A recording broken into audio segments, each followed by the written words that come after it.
right, we got some big news involving the Miami Dolphins, obviously heading into an absolutely massive AFC matchup against the Baltimore Ravens. Looks like the Miami Dolphins are going to be getting one key piece of their offensive line back against the Baltimore Ravens. Big news out of Miami. Let's pull up the report. It's actually a tweet or a post on X, whatever you want to call it. This is from Omar Kelly, a great Miami Dolphins reporter. All Dolphins fans highly recommend you follow him. But anyway, he tweeted out Dolphins right tackle Austin Jackson intends to play on Sunday against the Ravens, playing through pain of his oblique injury. This Dolphins line has featured some warrior-like efforts lately. All right, so this is obviously a big deal. Austin Jackson is a quality right tackle, and you're going up against a Ravens defense that, if it's not the best defense in football, it's at the very top of the list. And Miles, you and I talked about this a lot before the show. The Dolphins have a path to victory, but it's a narrow one. They have to use the same game plan they used against Dallas. The timing routes, getting the ball out of Tua's hands very quickly, methodically move the ball down the field, almost control the clock a little bit. That game plan worked against Dallas's defense because of Micah Parsons and DeMarcus Lawrence couldn't wreck Tua and wreck the entire game plan. The timing routes got the ball out of Tua's hands. It mitigated the risk for turnovers, fewer sack fumble opportunities, fewer deflections, things like that. It was a great way to play against Dallas, and it obviously worked. They got the big win. They're going to have to do that exact same game plan, but they're going to have to execute better because the Ravens defense is significantly better than the Cowboys defense. And one thing that will definitely help that execution is getting your starting right tackle back, because obviously the Ravens have a plethora of great pass rushers, namely, of course, Jadeveon Clowney, who's having an incredible season already in his 30s. Miles, I'm curious what your thoughts are on this news and, of course, everything going into this massive matchup. But first, Dolphins fans, look, it's your second game of the year in a row. Give us your prediction, final score, Dolphins versus Ravens, in the comment section below. But Miles, what do you think of this game and specifically this news and how this Dolphins offense can handle this great Ravens defense? Yeah, Nick, I think the addition of a guy like Austin Jackson, you touched on it. I think that is very, very crucial. Even if he's playing not 100%, I think is going to be a huge, huge leg up over the alternative. Because one thing we all know is it takes a long time for offensive lines to gel. You want to have as much cohesion as possible. You touched on it. Baltimore's defensive front is very deep. They've got, the Broderick Washingtons, the Travis Jones, the Matabikes, Michael Pierce, Kyle Van Noy, Clowney, that rookie, Tavius Robinson. They have a lot of guys on this defensive front.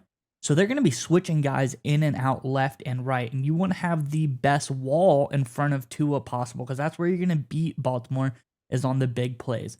If you try to, dink and dunk down the field, I don't think that's the best course of action. So if the Dolphins can go hit these timing routes, get things out really, really quickly, as we discuss, just keep the Ravens on their toes, that is going to be the way to beat. Don't really, try to run it down their throat.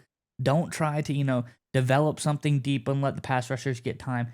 You got to hit them early and often, and that is the way, just like they did against Dallas, that is the Miami Dolphins' way to victory, because you can't let this defensive front gain. If you can potentially keep them on their toes and keep moving so fast, they can't switch in and out that much. I think that's going to be your best option, because that is, if you give them the option, they've got guys who can come in and, quite frankly, are just as good as the guys in front of them.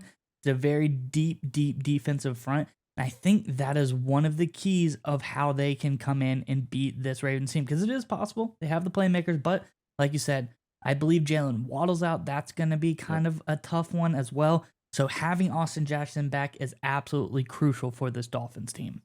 And I think you bring up a great point. And look, we know the Dolphins' running game is very highly ranked in the NFL, but they went up against a Dallas run defense last week that was dealing with some injuries and is not very good at stopping the run. And for most of the game, the Dolphins' running game was kind of meh. It was kind of average. Now, they ran the ball when they needed to at the end, but still, that was a game a lot of people were expecting Mostert, A-Chain, Wilson to put up monster numbers, and they didn't. This Ravens run defense is elite. They're big, they're strong, they're fast. Their linebacking core is outstanding in Baltimore. You're not going to be able to run the ball. You may crack a big play or something like that with A-Chain or Mostert, but consistently down to down, you're not going to be able to run the football against this Ravens defense. And I agree with you. You have got to take advantage of one-on-one opportunities when you have Tyreek Hill. You are going to get them against this Ravens defense.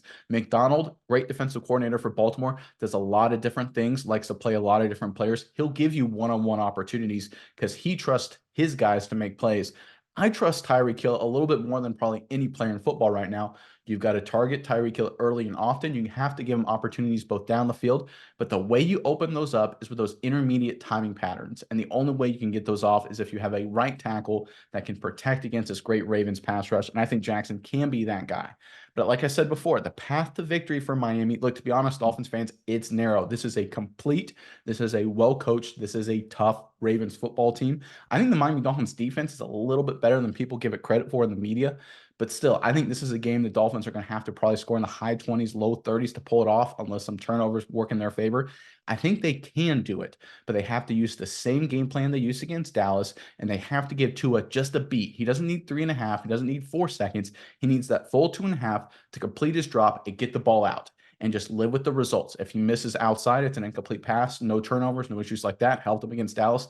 That same strategy, I think, will work against Baltimore. Tougher defense. You get your right tackle back. I don't think there's a reason they can't replicate the results. And I think getting their starter right tackle back, getting Jackson back into the fold will be a big help for them to do just that. And Nick, if we look at the Dolphins, this last stretch they've gone through, absolutely brutal as far as defenses go. They're able to score 30 points on that New York Jets defense. That was a big one. They go up against Dallas. They pull out the victory there. If they're able to beat Baltimore and finish out the season beating the Bills, this is a playoff-ready team. This is a team that is ready to come in and wreak havoc on the AFC, making a run to the Super Bowl. So if I'm a Dolphins fan, I'm nervous. I'm tense. I don't like what you have to go through. But if you can make it through the rest of this stretch, this feels like a Dolphins team who's battle-tested. Like they said, warrior-like mentality on this offensive line. This is a Dolphins team that can make a long run if they can complete this gauntlet of the last 4 games of the season.